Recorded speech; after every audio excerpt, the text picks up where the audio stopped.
Dobrodošli, dragi gledalci, u podcast Mama ne brani, dobro sam. Ja sam Dejan Knežević i vodim vas kroz prvu serijal podcasta Mama ne brani, dobro sam. Oni koji su već slušali naše podcaste znaju da se bavimo sa 4 teme, da svaki gost koji gostuje u našem podcastu odgovara na 4 pitanja, to jest prolazi kroz 4 teme. Večerašnji gost je Milica Vuković. Milica, dobrodošla. Dobro večer, bolje te našla. Milica Vuković, večerašnji gost je magistar, to jest master. Po novom, da, master. Da, po novom master komparativne književnosti. Ja ću prvo da postavim pitanje koje sam rekla da ne postavim, a to jeste da nam objasniš šta je komparativna književnost. Da, to je nešto što me svi uvijek pitaju, šta je komparativna književnost. Komparativna književnost je zapravo nauka izučavanja književnosti koja se bavi poređenjem kako književnosti između sebe, odnosno na nacionalnom nivou, geografskom, tako i književnosti sa drugim humanističkim ili možda čak i prirodnim naukama, s obzirom da se danas razvija književnost u jednom apsolutno drugom smjeru, tako da, eto, to je ukratko jedno poređenje i zapravo je meni zanimljiva bila zato što se izučava ne samo književnost kao takva, nego imaš dosta još drugih nauka koje možeš da ukombinuješ sa književnošću i to je nekako veličina i bit svega toga. Jako zanimljivo, pošto ja stvarno nisam znao šta je komparativna književnost dok nisam tebe upoznao. Nije kod nas toliko učestala, inače se ona u drugim dijelovima svijeta može još reći kao opšta književnost, kao svjetska književnost, sve su to prihvatljivi nazivi, ali eto, tačan naziv mog studija u Beču, u Austriji, je komparativna književnost. Dobro, malo prije što si došla u studiju smo se čuli i rekla si mi da se upisala doktorat komparativno. Upisujem, da. Znači u procesu u procesu sam, tako je, u procesu sam. Dobro, kao, eto sad budući doktor komparativne književnosti, reci mi, da li to znači da ćeš ti ostati u Beču raditi ili je to gradiš sebi neki nivo da vidiš na neki veći grad, veću mogućnosti, veću književnost, veće poređenje sa nekim drugim naukama ili u Beču imaš svoje mjesto gdje ti što radiš? Pa zapravo nisam još tačno odlučila, s obzirom da sam u procesu tog cijelog prijave zapravo za doktorat i za doktorske studije i moje zvanje će zapravo biti doktor filozofije, pošto se na tom nivou malo drugačije titule generalno dijeli, tako da ako dođem do tog nivoa, uopšte mislim život je čudo, tako da nemam pojma. Ali da, ostaću vjerovatno u Austriji, u Beču za sada, s obzirom da mi je porodica ovdje i to mi je nekako najveća motivacija. Generalno za književnost i izučavanje iste, na primjer za razliku od prava ili medicine, nisi fizički primoran da budeš u toj državi da bi izučavao tu vrstu književnosti, jer upravo zato i ne studiram germanistiku ili anglistiku, nego baš komparativnu književnost, zato što onda mogu da odavde izučavam bilo koju vrstu književnosti nacionalne. Ako me zanima japanologija, mogla sam da idem u tom smjeru, ako me zanima, ne znam, hinduizam, mogla sam to da ukombinujem, njemačku književnost ili bilo koju književnost koju ja izaberem lično. Tako da to jeste prednost mog studija i izučavanja same književnosti. Jako zanimljivo to što si sad podijelila s nama i mislim da će biti jako zanimljivo kroz 4 teme koje ćemo provlačiti kao ti, kao master komparativne književnosti i neke lične, to je privatne stvari koje ćemo čuti u vezi toga. Tako da već da počnemo sa te 4 teme, da upoznamo one koji nisu do sada slušali, a i tebe još jednom da ti ponovim. Znači to su 4 teme o kojima mi pričamo. To su odluke, ljubav, porodica i vjera u sebe, to jest samouvjerenje, samopoštovanje, koliko to je jako bitno. Tako da ćemo krenuti sa odlukama. Koje su to odluke koje ti možeš da nam kažeš, koje su tebe dovele danas ovdje gdje jesi? Pa prije svega vjerujem, kad govorimo o odlukama, većinu našeg života, imam 28 godina, većinu naših života odluke u djetinjstvu donose većinski roditelji, dok mi ne dođemo do određenog doba. I kada onda postajemo svjesni sami sebe i svijeta u kojem živimo i neke svoje ličnosti i zapravo afiniteta koje imamo ka nečemu. Tako da odluke koje su definitivno mene kao jednu tinejdžerku oblikovale jeste košarka koju sam trenirala, 12 godina, zatim ekonomska škola u koju sam išla, tu sam zapravo shvatila da ne želim da studiram ekonomiju i pravo i shvatila sam da imam afinitet ka jezicima i ka društvenim naukama i naravno onda moj dolazak u Beč koji je, vjerujem, imao najveću ulogu u tome da me oblikuje da budem ličnost kakva ja sam danas. Jer to je velika stvar kada se 19 godina dođeš u jednu drugu državu gdje se priča jedan totalno drugi jezik, gdje je kultura apsolutno drugačija, iako si ti spreman, iako je način tvoje odlaska nije bio rat ili nisam izbjeglica, nego sam svjesno ovdje došla i da se edukujem i da studiram, ali svejedno kao mlada osoba mislim da je to dosta izazovno i da smo se svi, kogod je otišao od svoje kuće, da se na neki način susreće sa tim vrstama mentalnih prepreka koje mora da pređe, tako da, eto, to je bila jedna, ajmo reći, odlučujuća odluka koja me ovdje dovela. Reci mi, sad iz tog tvog odgovora ja imam jednu tendenciju da postavim jedno pitanje, koliko je bitno da ljudi odu od kuće da bi saznali ko su? Ja mislim da je jako bitno, zato što prije svega mislim da je važno odmaknuti se od roditelja i te, ako imate naravno tu vrstu podrške koju sam ja imala, imala sam tu sreću, mislim da je bitno da postanete samostalni, da se osamostalite i da jednostavno shvatite da morate sami neke stvari da radite i procese da završavate, jer nas to čini jačima, prije svega, čini nas samosvjesnima, čini nas dosta, možemo reći, empatičnijima, jer razmišljamo i o sebi, ali onda shvatamo da moramo da razmišljamo i o svijetu oko nas, jer kada si dijete i kada si kući, puno stvari uzimaš zdravo za gotovo i zapravo ne vidiš tu drugu stranu, da se neko potrudio da tebi ispegla veš, da se neko potrudio da tebi skuha ručak, da je neko usisao kuću ili napravio tvoj krevet. To su sve stvari koje mi stvarno uzimamo kao djeca, što je negdje i prirodno, zdravo za gotovo. I iz tog razloga mislim da to sazrijevanje mentalno igra veliku ulogu zapravo u tome odlazak od kuće. Da, ja sam negdje pročitao da malo to više ide na psihologiju i kad ljudi dođu sa nekim problemom, da kažu da ne možeš da ozdraviš na mjestu gdje si se razbolio. I sad, da, ja mislim sad da ne povežemo tu kao bolesti nešto, nego kažem da ja kad sam otišao iz Bosne i Hercegovine, ja sam tek onda shvatio ko sam ja bio u Bosni i Hercegovini. Jer sam mogao iz daleka da vidim sebe, da posmatram sebe i svoje ponašanje, svoje odluke i šta je dobro, šta ne. Tako je. Ok, reci mi, trenirala si košarku, to je tvoja privatna odluka ili jednostavno ti si ta koja to radila. Koliko ti je košarka donijela dobrog ili u suštini koliko si koristila stvari koje si naučila u košarci i sportu, ti je koristila kasnije u životu i na fakultetu, na primjer? Pa ja nisam baš imala pozitivno iskustvo trenirajući košarku. Nažalost, tu ne mogu pretjerano da dam neku pozitivnu sliku u vezi sa sportom, s obzirom da sam trenirala u Bosni i Hercegovini, gdje je ženski sport takav kakav i toga smo svi svjesni, nažalost. Moja majka je bila jako dobra košarkašica i nekako ja sam odrasla u dvorani sa njom i to je bilo prirodno da ja idem ka lopti i mene je to uvijek privlačilo i stvarno sam voljela košarku. Ali ne mogu reći da je pozitivno utjecala na mene. Jeste u smislu da sam vidjela da sam jako uporna osoba, bez obzira na to što neko drugi misli ili smatra ili govori u tom trenutku. Nisam odustajala nikada, pa čak i kad sam bila jako umorna ili kad je bilo naporno, uvijek sam išla do kraja. Tu sam negdje isto shvatila i to mi je pomoglo da se to još više, te karakteristike kod mene iskristališu.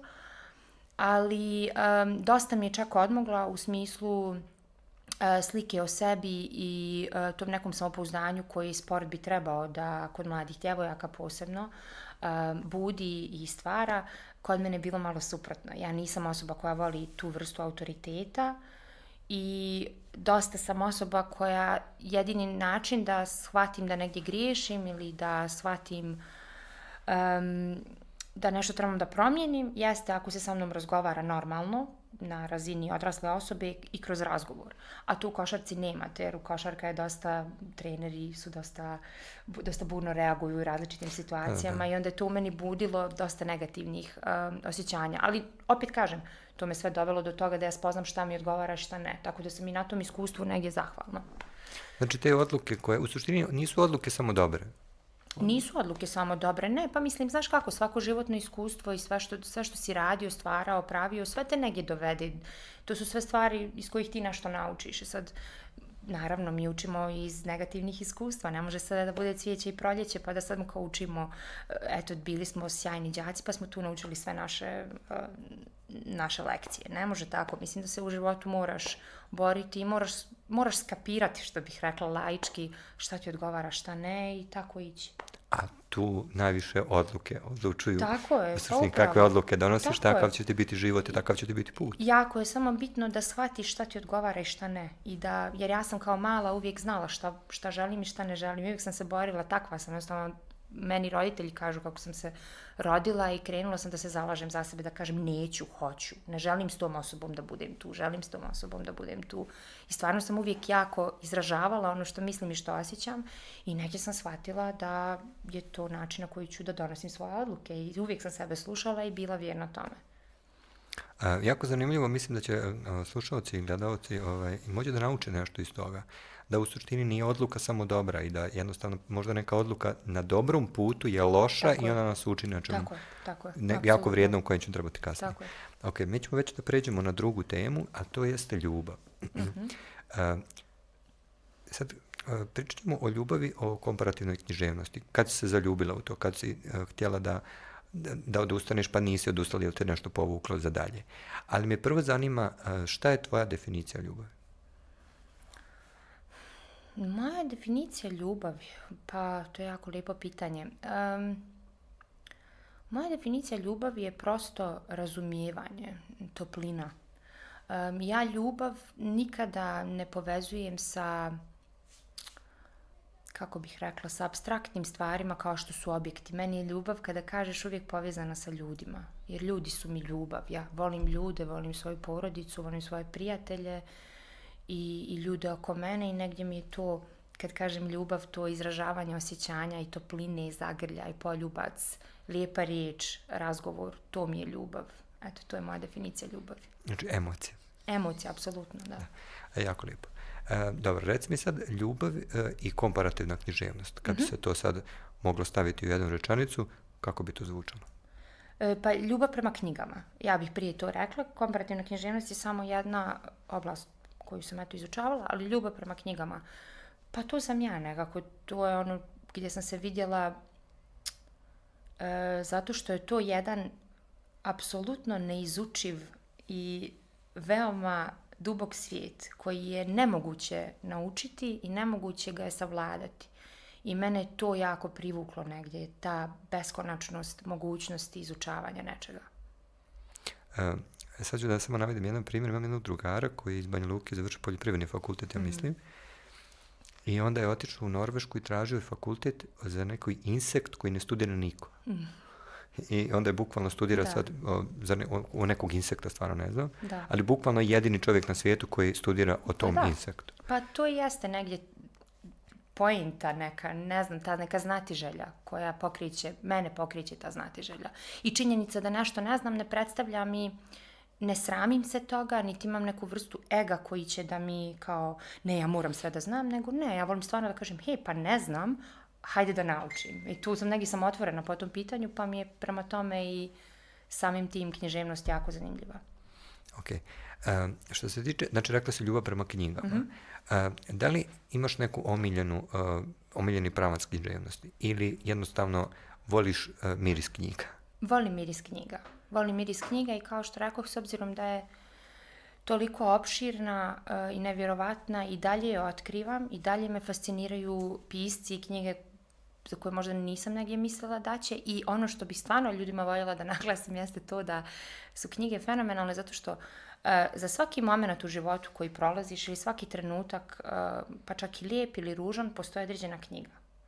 I nekada ja volim da stanem ispred svoje police knjiga koja je stvarno velika u Beču i tu su 8 godina sakupljanja knjiga ovdje ili kod kuće isto u Banja Luci i da jednostavno uzmem random, što bi Amerikanci rekli, knjigu, da izvučem sa te police i da vidim, da otvorim, da pogledam da li je to knjiga za taj moj dan, za to moje osjećanje trenutno, za to moje raspoloženje trenutno i većinski bude da jeste. Tako da svaki moment životni ima određenu knjigu i mislim da je to ljepota zapravo tog cijelog svijeta.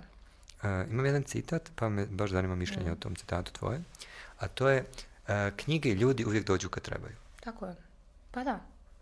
I ja sam to baš dosta puta doživio da ti neki ljudi baš prođu kroz život, ali su tu bili neophodni. Tako je. I knjige koje ti dođu i ne možeš da vjeruješ šta čitaš u njima, da se u tom trenutku ti lomiš oko takve neke stvari gdje ti bukvalno u knjizi opisuje slično nešto. Knjiga ti je jedan cijeli svijet. Znaš kako, čovjek je najkompleksnije biće, a knjigu je napisao čovjek i knjiga sadrži toliko kompleksnosti jednog ljudskog bića, pa čak naravno i više ljudskih bića. Tako da to je jedan cijeli magični svijet koji je nevjerovatan zato što smo mi ljudi nevjerovatni. I samim tim imaju puno sličnosti sa nama, ljudima, kao takvima. Jer ja svakoj knjizi kada prilazim je tako da je to nešto živo ispred mene. To nije samo taj neki objekat koji ja čitam, nego prosto to je živi svijet jedan u koji ja trebam sad da uronim i da krenem da to čitam, da to izučavam, da vidim šta se tu dešava. I meni je to fenomenalno. To ti je isto kao kad upoznaš neku cool osobu pa sjedneš sa njim satima i pričaš. To ti je slično. Okay. Ja to tako gledam bar. Znači možeš da budeš satima da čitaš knjigu? Mogu, da. Prije sam mogla mnogo više, da. Nažalost, naravno, kapitalističko društvo, poslovi, dosta nekih projekata i fakultet su smanjili moj kapacitet koncentracije, ali, na primjer, na odmoru kada sam, tad najbolje čitam tešku literaturu i tu mogu satima da sjedim i da me niko ne dira, otvorim sebi lagano pivo i čilam i to je to. Pivo i knjiga, kao dobitna kombinacija. Pa nema bolje kombinacije. Na kraju ćemo emisije pitati da preporučiš neke knjige koje ti misliš da trebaju da se pročitaju. A sad ćemo preći na jednu, to jest na treću temu o kojoj mi pričamo, a to jeste porodica. Mm-hmm. I sad mene zanima koliko je porodica igrala bitnu ulogu u tvom školovanju i tvom odlasku u Beč. Mm-hmm. I ako želiš, mislim, sve što želiš da kažeš, možeš da kažeš, sve što ne želiš, naravno, nećemo ići tražiti, kopkati. Uglavnom, meni je jako bitno da čujem koliko porodica može biti podrška i koliko može biti jednostavno suprotno podrška. Da, naravno. Pa prije svega imala sam tu životnu sreću da imam stvarno dvoje roditelja koji su, rekla bih, karakterno veoma slične osobe, imaju isti karakter, ali drugačije apsolutno reaguju na stvari, drugačije su temperamentna. Tako da to je negdje ono što je nas, i mene i brata, oblikovalo od malih nogu, ali imali smo stvarno veliku slobodu izražavanja u kući. Nikada nije bilo nikakvog ustručavanja i mene su roditelji uvijek gledali na toj paraleli sa sobom, kao jedno odraslo biće. Nikada me nisu tretirali kao ti si mala, ti ne znaš, ti ne razumiješ, nego su me uvijek slušali, čak i kad sam baljezgala od nekim stvarima, satima, nekim glupim idejama, uvijek su sa mnom pričali, uvijek sam imala povratnu informaciju, povratnu emociju u vezi sa bilo čim što sam prolazila u životu. I to je negdje i razlog zašto sam danas tako slobodna u svom izražavanju i u svojom bivanju generalno i to ljude dosta čudi, ali mislim da se to upravo nosi iz kuće. Tako da imala sam stvarno tu sreću i naravno moji roditelji su roditelji koji su dosta i čitali i putovali, tako da su imali tu neku vrstu otvorenosti, pogotovo na našim prostorima, što nije baš tako uobičajeno, ali eto imala sam stvarno tu sreću i odrastala sam, što je najcool stvar od svega, sa starim bratom i to je negdje naravno uticalo na to koju vrstu muzike slušam, kako se oblačim, šta volim i tako da sam se i ja kroz sve to naravno kreirala. Što se tiče mog dolaska u Beč i samog studija književnosti, gledajte, mislim, živimo u svijetu u kojem kad kažeš roditelj da će ti dijete studirati književnost, pa sigurno mu nije drago, mislim, čega ćeš da živiš, 1000 je tu briga, kao čega ćeš da se situiraš. I mislim, ja sam stvarno imala, ne od roditelja, ali imala sam od sredine mnogo glupih pitanja, kao pa šta ćeš ti da radiš nakon toga, šta će biti tvoje zvanje nakon toga ili od čega ćeš da živiš. Ja sam samo govorila ljudima, ja ću da jedem jabuke i tako, glupe neke odgovore sam davala, jer ja ne vidim svrhu života da ga provodiš izučavajući, učeći nešto što tebe ne zanima. Znači, ok, radići nešto što te što ne voliš i što te ne zanima, s tim nekako većinski mogu da se pomirim, zato što mnogo poslova i radnji koje mi obavljamo svaki dan su mehaničke radnje.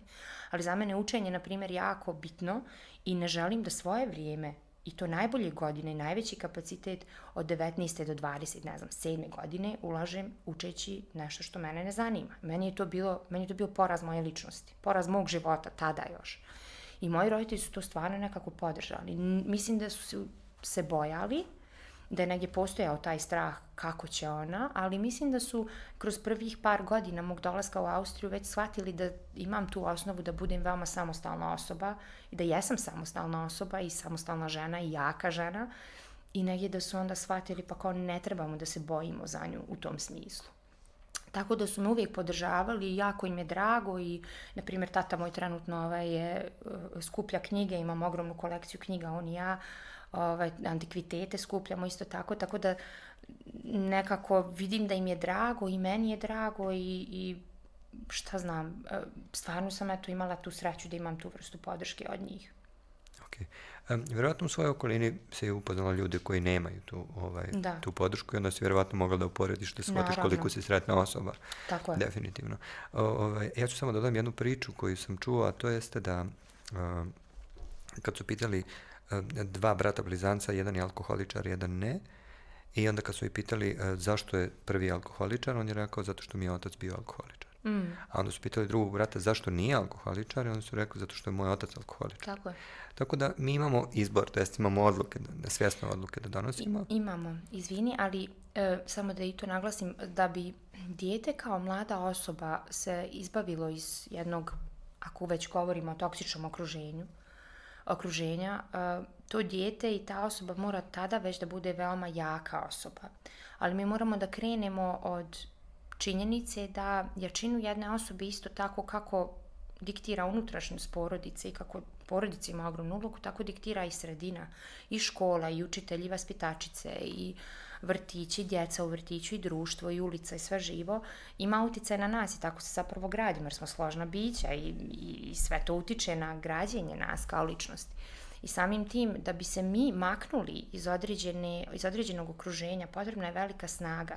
Potreban ti je nekada, ako već imaš toksičnu porodicu, na primjer, ili nemaš dobro iskustvo u školi, imaš jednog dobrog prijatelja koji te uvijek podržavao, taj prijatelj može da ti bude izlazna karta, ali da bi ti bio izlazna karta, treba ti snaga da ti bude izlazna karta, jer je jako teško kad imaš jednu osobu, a ovom imaš 15 koji su protiv tebe. Tako da mislim da je to zaista, zaista teško i da ljudima koji dolaze iz takvih okruženja treba skidati kapu i nakloniti im se do poda, mnogo više nego nama koji dolazimo iz zdravih okruženja i zdravih porodica, jer ja sam imala uvijek taj krug podrške oko sebe. Naravno, i ljudi koji ti pružaju podršku ti moraš održavati. Nijedan odnos nije, znaš, svaki odnos se mora njegovati. Ja njegujem svoj odnos sa svojim roditeljima i sa bratom i prijateljima i to se sve mora i sa momkom sada i sa bilo kim. Mora se prosto davati mnogo energije u sve to. Ali opet kažem da zaista je potrebna ogromna snaga da svoje odluke sama diktira u veoma labilnim mladalačkim godinama, 19, 20 godina. Mi stvarno, to su teške godine mentalno za mnoge ljude. Da, i generalno okruženje, to što si spomenula, ti nisi svjesna svoga okruženja do neke 35. možda 40. godine, neko nikad, a neko možda i malo ranije. I onda mislim da i roditelji isto tu igraju glavnu ulogu da biraju, to jest da kontrolišu tvoje okruženje. Jednu stvar koju sam 100% iskusio na svojoj koži jeste s kim si takav si. Da. Koliko god da sam se opirao toj rečenici kad sam bio mali, zato što kao on je ovakav, on je bolji, on je lošiji, ono kao ne utiče to na mene, međutim kasnije sam jako shvatio da je to 100% isto. Upravo to. Ok. Sljedeća tema o kojem pričamo jeste vjera u sebe. I to je tema koju baš volim da vodim s ljudima.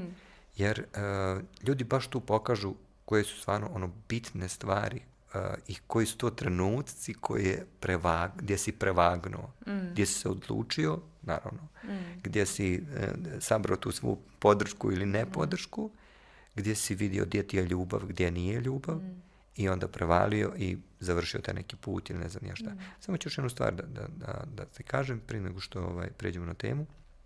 Ja sam, na primjer, vjeru u sebe najviše naučio u pozorištu. Zašto? Zato što ima jedna stvar koju ti u predstavi, ti predstavu moraš da završiš.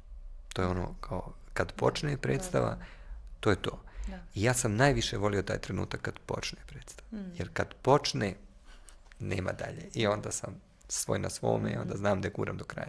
I tu sam jako puno naučio o vjeri u sebe, o samopouzdanju i sve ostalo. Reci mi, šta je za tebe samopouzdanje? To je prva stvar. A druga stvar, neke primjere samopouzdanja i ti neke teške trenutke gdje si ti bukvalno bila ostavljena samom sebi, da odlučiš i odlučila si to nešto što te dovelo do današnjeg dana. Za mene je samopouzdanje, iskreno da ti budem, jedan put koji ja i dalje istražujem. Pošto moram i ovo sada da kažem, malo ćemo se ogoliti u ovom razgovoru, ali hajde.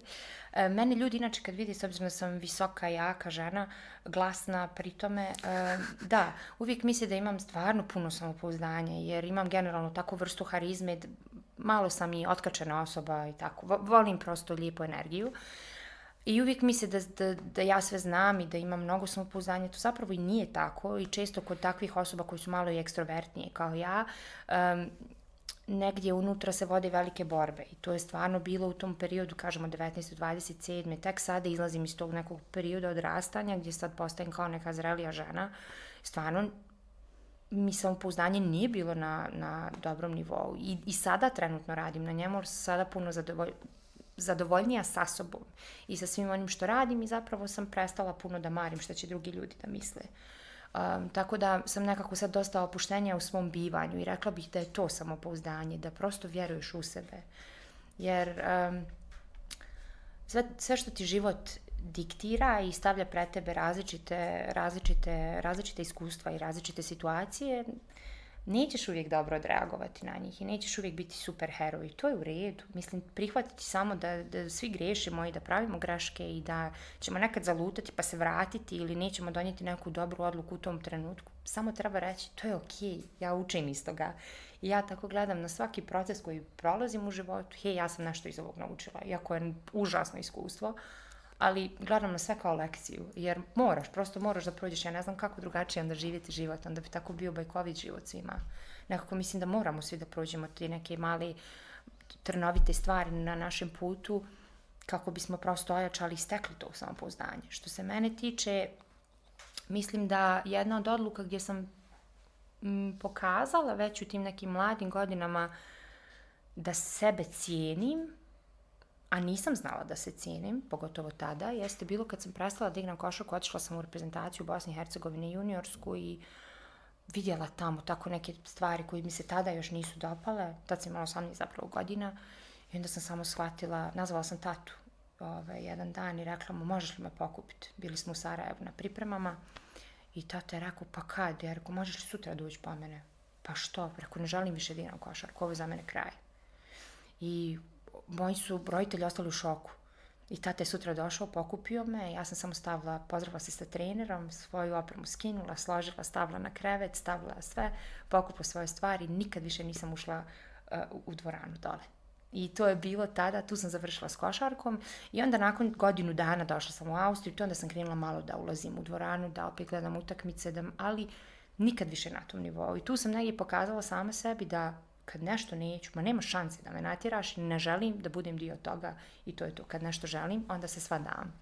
I tu sam shvatila da je takva moja ličnost, da malo moram nekad i balansiram te svoje odluke i donošenje odluka, ali jednostavno sam već tada vidjela da imam tu neku čvrstinu za život kasnije, kako god to sad zvučalo, ali to je velika stvar i velika odluka tada za donijeti, pogotovo kada si mlada, perspektivna osoba koja može potencijalno da ide na koledž, da ostvari neku karijeru, da ima nešto od toga. Meni se dosta toga zgadilo, nepravda neka ili ne znam šta je već tad bilo i zdravlje, koljena moja, onda sam jednostavno rekla ne, odoh ja u svoje knjige.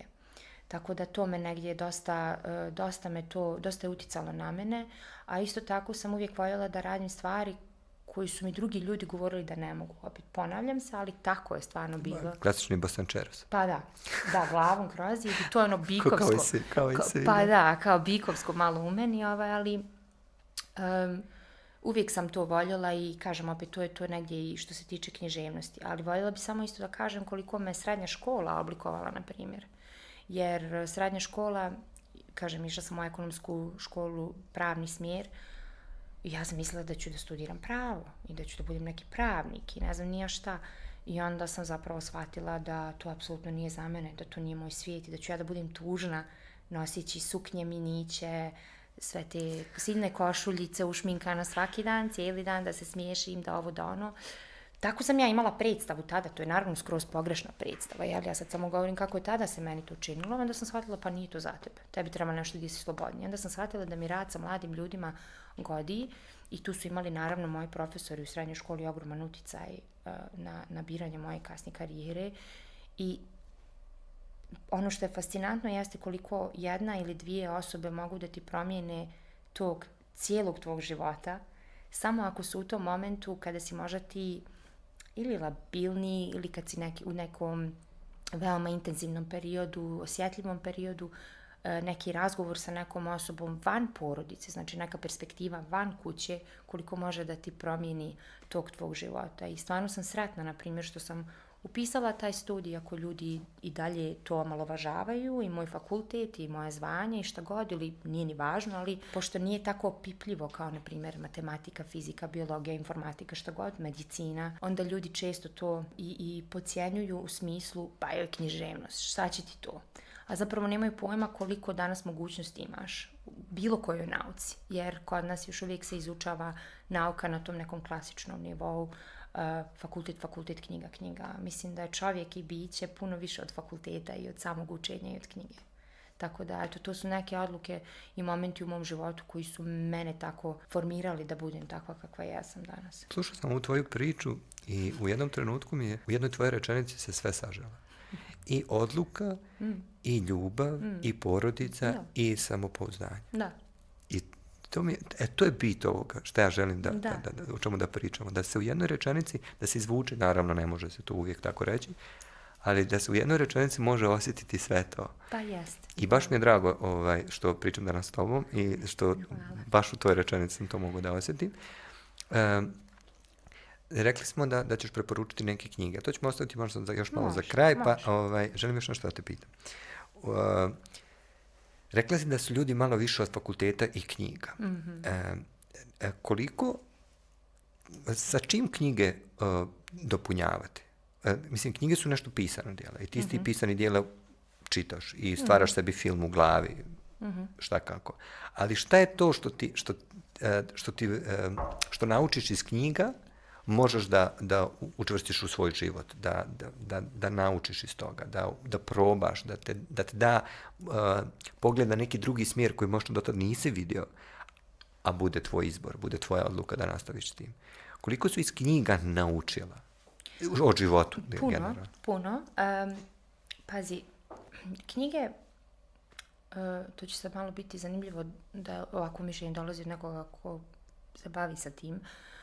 Knjige su ogroman jedan izvor znanja. To je definitivno istina. Najveći izvor znanja jeste življenje života. I ja mislim da iskustvo življenja života i bivanja svaki dan i upoznavanja različitih ljudi je jedno iskustvo koje ti možeš da vidiš kroz knjige, ali moraš da ga doživiš i moraš da ga proživiš. Čitanje knjiga, a ne življenje života, je pogrešno. Čitanje knjiga i življenje života i paralelno učenje iz knjiga i života je ono gdje te stvarno život obogaćuje i mislim da su to onda bogate osobe. Bubanje i samo sjediti kući i mijenjati knjigu za knjigom, ništa ti nećeš iz njih naučiti. Mislim, prva stvar, mi ljudi nemamo više takav kapacitet da nama, ne znam, da nam pozornost bude toliko fokusirana na bilo koju vrstu knjige, da sada, evo recimo, ja sam danas pročitala jednu knjigu, za sljedeće sedmice drugu knjigu, treće sedmice četvrtu knjigu, nije ni bitno. Ja se stvarno više neću sjećati nekih detalja i bitnih lekcija iz one prve knjige koju sam ja pročitala. Važno je, iz tog razloga ja uvijek govorim, moment i knjiga koju čitaš. I tada učiš, tada paralelno učiš. Jer to je negdje smisao života, ja mislim. Da knjige nisu samo tu, kao ni bilo koja vrsta umjetnosti, da samo to konzumiramo u tom smislu da učimo samo iz njih. Ne, nego zapravo moramo da živimo život pored toga kako bismo nešto naučili. Svaki veliki pisac je imao veoma, ili svaki veliki umjetnik je imao veoma buran život pored te umjetnosti sa kojom se bavi. Tako da, rekla bih negdje da lekcije koje možeš da naučiš iz knjiga jesu ogromne i da treba da se čita, zato što prije svega način izražavanja, elokventnost, otvorenost, stvari, na primjer, evo ne znam sad, ja sam sad 21 godinu krenula da se upoznajem sa afričkom književnošću i na primjer, šta je zapravo Afrika kao kontinent, koliko tu različitih država ima, koliko različitih književnosti, različitih pisaca. Upoznala sam se sa fenomenom feminizam koji je, na primjer, na Balkanu već nekoliko godina aktuelan, ali ja sam ga već izučavala čim sam krenula na fakultet, što je ipak velika stvar za jednu mladu ženu koja treba da se tek formira. Ili tako neka pitanja, ili ne znam, ruske književnosti, način života, kako je nekada bilo, kako se nekada živjelo, neke druge perspektive, tradicionalizam, mišljenja. I sve to treba da se zna, to obogaćuje čovjeka, jer smatram da negdje uvijek trebaš da porediš to, ok, ako je tako bilo tada, a vidiš kako je sada, a ovo je situacija u kojoj se ja nalazim, iz toga mogu nešto da naučim. Tako da, one jesu kao takve neiscrpan izvor znanja sa jedne strane, a sa druge strane mislim da mladi ljudi samo trebaju da žive svoje živote i da rade ono što vole i da budu ostvareni onome što vole i da čitaju pored toga. To je smisao života. Nemojte zaboraviti čitati, čitajte, obavezno čitajte, ali nemojte da vam bude ništa opterećenje. Ne zaboravite da živite. Ne zaboravite da živite, to je... Jedna zanimljiva stvar koju sam malo prije rekla jeste afrička književnost. Skoro sam dobio jednu knjigu bajke za djecu iz afričke književnosti i dobio sam uputu da su one malo brutalnije nego generalno bajke u Evropi koje smo se mi suočavali. Da. I baš ću, sad kad sam me napomenula, baš ću uzeti tu knjigu da pročitam par bajki, da vidim kakav je to način pisanja. Možeš nešto da nam kažeš otprilike, koje su neke razlike? Pa zapravo nije samo način pisanja, na primjer ja sam se bavila sa postkolonijalnom književnošću najviše i to je negdje dio moje master teze i postkolonijalna teorija. Fascinantno je zato što, gledaj, mi Afriku posmatramo kao, kažemo, afrička književnost. Šta je Afrika? Afrika je kontinent. Rijetko kada u razgovoru kažeš, ne znam, evropska književnost, azijska književnost. Uvijek se referira tačno na državu, na japanska, japanologija, kineska, onda imamo vamo njemačka, austrijska, nije ni važno. Uvijek smo bazirani, kada govorimo o našim književnostima, na tu jednu nacionalnu književnost. A kad kažemo afrička, onda mi gledamo svi kao pa to je kontinent. Zapravo nismo svjesni da Afrika kao kontinent ima svoje države, da ima svoja plemena, da ima jako bogatu oralnu književnost. Imaju veliki problem sa tim zato što njihova književnost koja se prenosila kroz epove, generacije, pjesme, ona sada izumire. I postoje mnogi sada trenutno inicijative u književnosti da se te njihove pjesme ili priče da se snimaju kako bi ostale upamćenje, jer mlađe generacije idu na zapad najčešće ili idu neke druge dijelove svijeta i gdje se to sve gubi, taj plemenski način života. Tako da naravno da je i samim tim dosta brutalnije, jer na primjer u Africi nema bogatstvo država, ekonomski razvoj država je dosta drugačino ovdje, na primjer na zapadu, naravno, ali isto je fascinantno kada slušaš jednu Chimamandu Ngozi Adichie koja je fenomenalan pisac i koja govori, ona je odrasla u Nigeriji i žena je, mislim da je Nigerija, i žena je odrastala kao i svi mi, najnormalnije, jer je odrasla jednoj, mislim da je profesorskoj, ako se ne varam, porodici, ali njeno odrastanje nije bilo ništa drugačije od djece na zapadu. Dok imaš opet ogromnu razliku sa nekim piscem koji je iz nekog plemena i koji nije ništa imao, koji je živio vani u onim kućicama sklepanim od raznih materijala. Tako da se to naravno razlikuje i samim tim je dosta brutalnija, jer taj negdje plemenski način života je veliki dio njihovog tradicionalnog pripovjedanja. Jel? I meni je to prefascinantno da se vidi kako jedan dio svijeta je živi, jer isto ti je to, Bečki fakultet je osnovan, čini mi se, 1365. godine. Osnovan je Bečki fakultet. Pa hajde da se vratimo na Balkan kako smo mi živjeli 1365. godine. Mi smo imali boj na Kosovu 20 godina kasnije, ali kako se živjelo zapravo, taj neki seljački tradicionalni način života bio je daleko drugačiji nego jednog prosječnog bečlije, jel? Da. Tako da su to sve fenomenalne stvari i upravo književnost jeste tako divno, zato što sve to možeš da proučavaš kroz nju. I tu nije samo, opet kažem, kad kažeš književnost, tu samo misli Dostojevski. Ima puno jedan veći svijet iza toga koji se može proučavati i puno se može više naučiti o kulturama, o nacijama, o jezicima, o našim načinu razmišljanja, o psihologiji, malo 1000 nekih drugih nauka. Sve to možemo da dobijemo kroz knjigu. Ok. Jako mi je zanimljivo ovo sad poređenje koje si postavila i baš ću malo da se bacim na tu afričku književnost, malo je to svjetska književnost generalno, samo iz tih dijelova svijeta. Imam jedno pitanje za tebe, a to jeste, šta misliš o tome, o današnjem pisanju knjiga? Danas se mogu vidjeti jako puno ljudi da pišu knjige i koliko je danas se uopšte obraća pažnju na tom šta se piše u tim knjigama? Jer danas ljudi, mislim, vremena se mijenjaju, tehnologija ide, muzika se mijenja, sve se mijenja, generalno ide brže i sad kad neko napiše knjigu ko nije, da kažem, iz jedne neke svoje sfere, a nije adekvatan da širi tu sferu, koliko je to loše za književnost?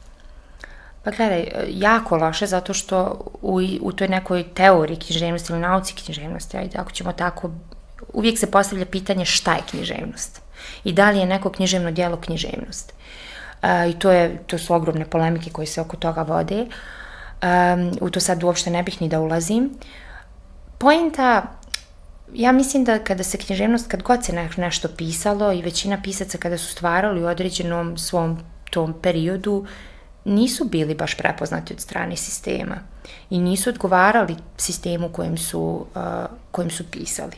Rijetko koji pisac je stvarno, mislim, ne rijetko koji, ali puno više pisaca koji su kasnije posthumno ostvarili neke velike uspjehe i bili prepoznati kao veličine, no kada su zapravo živjeli.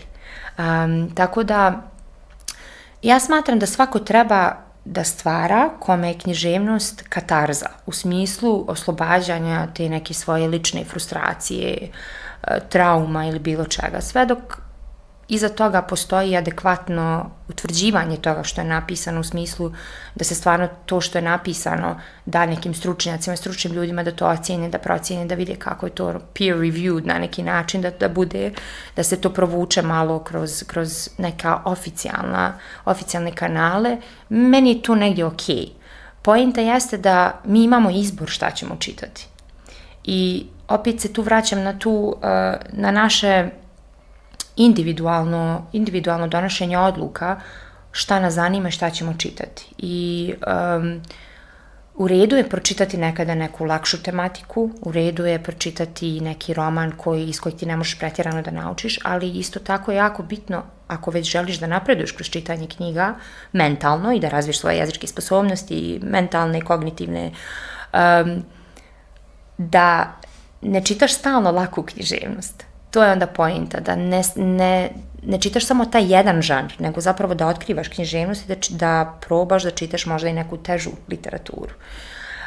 Tako da ja bih rekla, meni se ne dopada današnja moderna književnost i ovaj postmodernizam koji danas imamo, ali sa druge strane ima stvarno fenomenalnih mladih pisaca koji su na Balkanu, koji stvaraju. Ja sam trenutno protekle 2-3 godine isto tako se najviše bavim proučavanjem tih istih ljudi i njihovog pisanja, tačno vidiš kroz neka djela sazrijevanja jednog pisca i jedne mlade osobe i mislim da su to sve sjajne stvari i sjajni poduhvati, jer da bi napisao knjigu stvarno treba puno i hrabrosti i rada i truda da se u to uloži. Je sad naravno da će tu biti ljudi koji to iskorištavaju ili rade promociju svoje ličnosti ili bubaju neke ideje koje možda ne bi trebali da budu u tim knjigama ili da budu predočene široj masi, ali zapravo toga je uvijek bilo.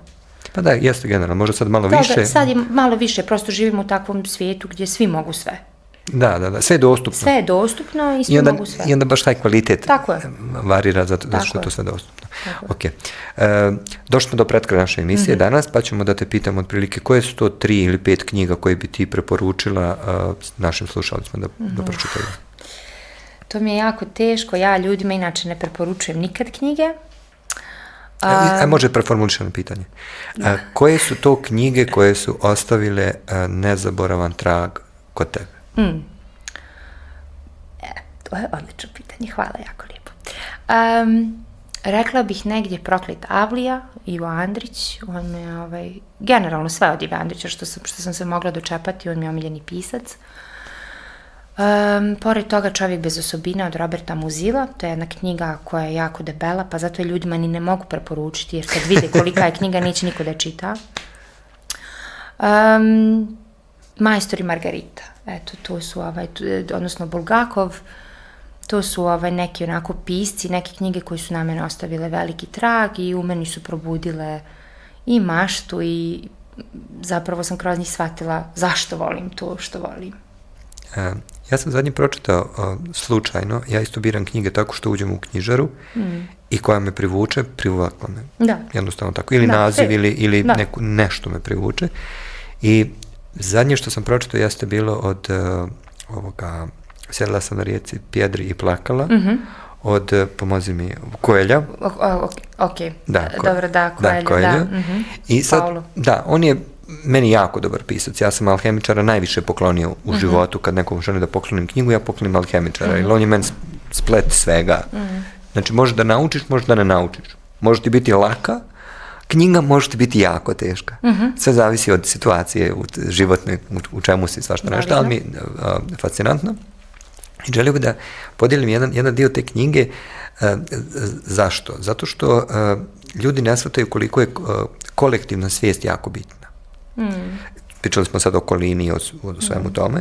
I ima tu jedan primjer, najbolji primjer kolektivne svijesti koji sam pročitao. A to jeste da je monah priča sa tom junakinjom te knjige, zaboravio sam kako se zove, i pričaju kako je čitao istraživanje da je neki mladi naučnik na jednome ostrvu naučio jednu majmunicu da prije nego što pojede krompir, opere ga. I bukvalno kad je naučio da pere krompir je bio slasniji, ukusniji da jede. I desila se jedna fenomenalna stvar, da su svi majmuni na tom ostrvu počeli da peru krompir prije nego što su ga jeli. Ti on napisao ta neki svoj rad o tome, istraživanje, svašta nešto. Međutim, desila se još fascinantnija stvar, a to jeste da je ostrvo, pored toga ostrva, koji apsolutno nema nikakvog dodira sa tim ostrovom, da su majmuni na tom ostrovu počeli da peru krompir prije nego što jedu. I onda to objašnjava koliko je jako bitna dići kolektivnu svijest na neki nivo, jer onda definitivno ti upadaš u kolektivnu svijest, htio ti to ili ne htio. Tako je. I sad tim ćemo završiti večerašnji... Samo da još jednu knjigu sad kad se govorio o kolektivnoj svijesti, izvini, to bi preporučila možda, pošto ljudi možda ne znaju. Nedavno sam pročitala Semper idemo Đorđa Lebovića. Fenomenalna knjiga, eto, ko može neka se dočepa i neka pročita tu knjigu. Radi se o Drugom svjetskom ratu i kako jedno dijete posmatra rat i događanja oko djeteta. Šta se u tom trenutku dešava, kao jedan mali Jevrej koji je odrastao u Srbiji. Jako dobra knjiga, tako da to bih možda preporučila. Izvini sad kad si govorio o tome, asociramo. To mi je super, zato što sve knjige koje si preporučila ćemo napisati dole u komentarima ispod podcasta, tako da ljudi mogu da nađu i da saznaju ko je napisac. Ja ću sam isto još jednu knjigu da preporučim, da uhvatim sad ovaj val. Slobodno. To je slučajno sam naletio na tu knjigu kao da odmorim malo od neke moderne psihologije. Zvijezdana priča se zove knjiga. Ben Onkli, ako sam dobro zapamtio. Uglavnom, on je engleski pisac i to je, ušao je u to neki uži krug engleski kraljevski pisaca. Cool. A napisao je možda neki 15 knjiga. Vidiš, da. To je knjiga koju ću preporučivati svakome jer radi se o izmišljenim stvarima, ali poente u toj knjizi su nevjerovatne za današnji svijet. nevjerovatno. Koliko su žene bitne, koliko je odrastanje bitno, koliko su odluke bitne, koliko je sazrijevanje generalno bitno, koliko ti da bi preuzeo nešto moraš biti odgovoran da kažeš aha, ja moram sad da učim jedan određeni period da bi preuzeo to. Tako je. A ne samo, daj mi. Ne, nema toga. Da. Ok, hvala ti Milica na razgovoru, meni je bilo jako ugodno, žao mi je što sad u ovom formatu trajamo samo ovoliko, Nema veze. ali u nekom drugom formatu ili u nekom drugoj priči, prilike. da, bit će prilike da nastavimo ovu priču. Dragi gledalci, hvala vam puno što ste ostali do kraja i poslušali Milicu Vuković iz komparativne književnosti što nam je objasnila šta je to. Nadam se da ste zadovoljni i da ćete uživati slušajući ovaj podcast i gledajući. Još jednom, Milice, hvala ti puno. Hvala na pozivu. Gledalci, hvala vama na strpljenju i slušanju. Prijatno, pozdrav vas Dejan Knežević i slušali ste podcast Mama ne brini, dobro sam. Prijatno. Prijatno.